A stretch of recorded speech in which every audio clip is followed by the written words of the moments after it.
Deuxième partie de ce débriefing du Grand Prix du Brésil sur F1 ITV. Ziv, alors on ne va pas vous faire le débriefing des Français parce que malheureusement il n'y a pas grand-chose à dire. On a évoqué le cas de Jean-Éric Vergne hier. Romain Grosjean fait ce qu'il peut en qualif. Parce qu'on sait que la Lotus est quand même un peu moins à l'aise quand la piste est froide ou détrempée. On aurait aimé le voir en course, peut-être se battre pour le podium. Ça n'a pas été le cas. La faute a eu une rare défaillance d'un moteur. On sait qu'on était en bout de kilomètre pour les moteurs. Mais bon, de toute façon, Romain, il a rempli son contrat. Il a réussi sa métamorphose et on se réjouit de le retrouver en 2014 chez Lotus. Mais bon, la situation des transferts est telle, et la situation de Lotus en particulier est telle, que pour l'instant, c'est quand même encore un peu la bouteille à encre, mon cher Ziv.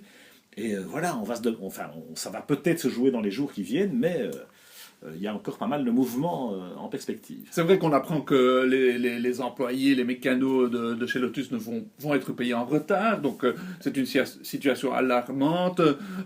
On attend le deal Quantum, on attend tous les jours. Maintenant, on a compté un tout petit peu. Hein, puis ça fait 160 jours. 160 jours à peu près que ce deal a été annoncé, donc ça fait un peu long. Tout le monde s'inquiète, hein, parce que c'est une équipe très méritante, extraordinaire performance avec peu de moyens, donc on espère qu'ils vont survivre. Hein. Il y a de quoi s'inquiéter, mon cher Ziv, parce que soit je me trompe complètement, auquel cas je ferai un mea culpa, mais moi, comme vous le savez, je me suis entretenu avec Mansour Ijaz, le représentant de ce consortium Quantum, cette semaine par téléphone. Il avait réagi à un de nos articles. Bon, j'ai passé une demi-heure avec lui, enfin c'est plutôt lui qui a passé une demi-heure avec moi, parce que sur la demi-heure, il a parlé 29 minutes 48, je pense. Donc c'est vraiment un personnage surréaliste. Alors, la F1 a l'habitude d'attirer ce genre de, comment dire, d'hommes d'affaires, mais plutôt dans le sens affairiste du terme. J'ai envie de vous dire, pour le jeu de mots, mégalo, hein, parano certainement, mytho, alors moi j'ai envie de dire complètement mytho, et quelque part, malheureusement, souvent ça se termine par escroc. Alors bon, on n'accuse pas, mais force est de constater que voilà, ce miraculeux investissement ne se fait pas. Maintenant, je souhaite le contraire. Hein. Mais Ziv, toi qui connais un peu les transactions bancaires internationales, comment est-ce qu'on peut expliquer que, soi-disant, ça prenne autant de temps, que l'argent a été payé, mais qu'il est revenu, qu'il est reparti, enfin bon. Oui, écoute, c'est clair, Pierre, hein, que si l'argent arrive demain, bon, on sera les premiers à s'en réjouir et le premier à dire mais écoute pas, mais là on se pose des questions parce que comme tout le paddock, hein. Tout le paddock se les pose et c'est normal qu'on en parle et le fait que cet argent n'arrive pas, et bon, il y a 36 000 excuses et c'est vrai que des gros montants qui passent d'un côté à l'autre de la planète, de nos jours c'est moins facile. Et il fut un temps où on arrivait avec des valises de dollars en Formule 1 et puis personne ne disait rien. Aujourd'hui, il y a due diligence, qu'on appelle en termes bancaires, c'est qu'on recherche on vérifie l'origine des fonds, etc. Mais bon, c'est clair, moi je fais du business tous les jours, et ça n'arrive jamais. Hein. C'est vrai que des fois il y a un montant qui est bloqué un jour, 2 jours, 3 jours, une semaine, voire une semaine. Hein. Ouais. Mais un mois, 2 mois, ça n'existe pas. C'est qu'il y a réellement un problème sur la provenance de ces fonds. Les Américains sont très tatillons là-dessus. Alors maintenant, j'espère que ça va se régler, mais ce n'est pas normal. Alors bon, blanchiment d'argent, on sait que la F1 à une certaine époque servait un peu de lessiveuse, hein, de machine à laver, hein, c'était l'époque plutôt des sponsors italiens, etc. Bon, on n'en est plus à ce stade-là parce que le sport s'est professionnalisé et qu'aujourd'hui on est dans du vrai business.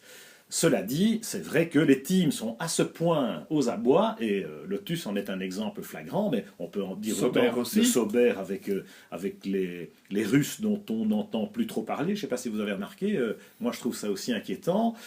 Du coup, et Lotus, ils sont vraiment aux abois parce qu'ils comptent sur cet investissement. Et moi, ça me chipote un peu, parce que quand même, un type qui vous dit, demain en race gratis, il y a 120 millions qui sont partis pour acheter 35% d'une équipe.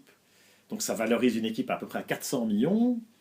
Gérard Lopez et Eric Luc sont bien placés pour savoir qu'ils n'ont pas acheté Lotus à ce prix-là, n'est-ce pas, mon cher Ziv? Il y a certainement un zéro de moins, si pas juste un zéro d'ailleurs.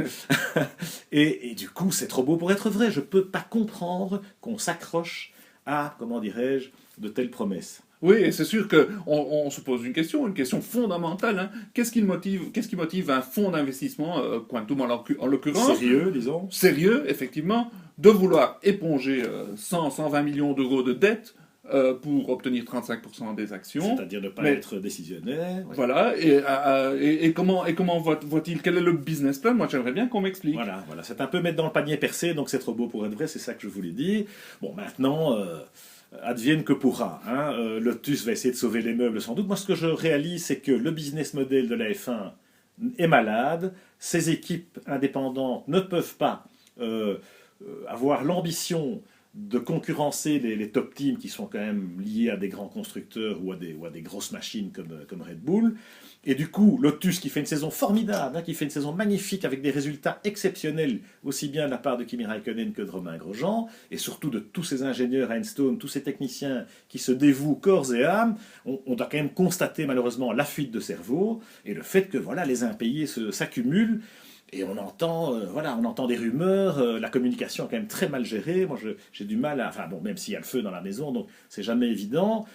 Bon, alors maintenant, le sauvetage passera peut-être par Pastor Maldonado avec ses pesos vénézuéliens, ou par Sergio Pérez avec ses pesos mexicains, parce que voilà, les transferts maintenant, c'est au plus offrant pour sauver ce qui peut encore être sauvé. Oui, tout à fait. Bon, Maldonado, ce serait peut-être pas une si mauvaise affaire. C'est vrai qu'il est flamboyant, il est un peu fou ce garçon, mais il a montré sa pointe de vitesse. En plus, il amène pas mal d'argent. Ça peut. Oui, il faut encore que... Il faut que PDVSA il faut être suive. sûr qu'il amène l'argent, et j'ai vu que Maldonado aussi faisait un peu la fine bouche en disant oui, mais est-ce qu'on amène de l'argent pour boucher les trous de l'année dernière, ou est-ce qu'on amène de l'argent qui va servir à développer la voiture de 2014? C'est une bonne question, hein, et je pense que aussi bien Maldonado que Pérez, on sait qu'il y a de l'argent qui vient avec eux, mais combien, comment, c'est pas non plus peut-être la poule aux œufs d'or. Oui, et eux aussi, hein, ils se posent la question où en est l'avancement du projet 2014, parce que c'est vrai qu'il a probablement souffert de la fuite des cerveaux et du manque de budget. Donc eux aussi se demandent est-ce que venir, hein, parce que Hülkenberg aussi, lui, il s'est demandé la même chose, venir chez Lotus, cette année c'est une très bonne affaire, mais l'année prochaine on ne le sait pas. Alors Hülkenberg, lui, il a été très patient quand même, mais finalement, il est retourné chez Force India. Enfin, c'est pas encore officiel, mais on a compris qu'on s'orientait vers ça, ce qui veut dire qu'on a sans doute dit Resta à pied. Pérez et Maldonado peuvent éventuellement même viser le deuxième baquet Force India, hein, même si je crois que j'ai cru comprendre que Pastor allait plutôt s'orienter vers Sauber. Hein, Nicolas Todt, son manager, est quand même très proche de Sauber. Sauber, dont j'ai l'impression que les investissements, les roubles de nos amis russes n'arrivent qu'au compte-gouttes, hein, parce qu'on n'entend plus parler de Sergei Sirotkin, je ne sais pas si vous avez remarqué. Oui, on disait mon et merveille de ce jeune garçon qui a probablement beaucoup de talent et qui m'avait fait une très bonne impression à Monza. Tu confonds avec Danick Kvyat. Oui, non, mais lui est aussi très très bon, et c'est chouette de voir un jeune qui émerge, mais Sirotkin, pourquoi pas, mais apparemment chez Sauber, c'est motus et bouche cousue depuis que l'argent n'arrive pas. Ce qui est mauvais signe. Ce qui est mauvais signe, c'est dommage, et c'est aussi inquiétant pour Sauber, parce qu'eux aussi se battent pour leur survie. Hein. Voilà, donc c'est vraiment sur l'économie de la F1 qu'il faut se poser des questions, même si ce soir on a essayé de vous éclairer un peu sur le dessous des cartes, et on continue à le faire sur f1i.com, avec notamment ce personnage un peu rocambolesque, pour ne pas dire romanesque, de Mansour Ijaz et de Quantum Motorsport. Maintenant... pourvu que ça se termine bien. Voilà, si le miracle s'accomplit, alors on sera les premiers oui, à applaudir. Tout à fait. Voilà. À très bientôt sur F1i TV, parce qu'on va se retrouver bien sûr tout au long du mois de décembre pour continuer à disserter sur cette belle saison de Formule 1.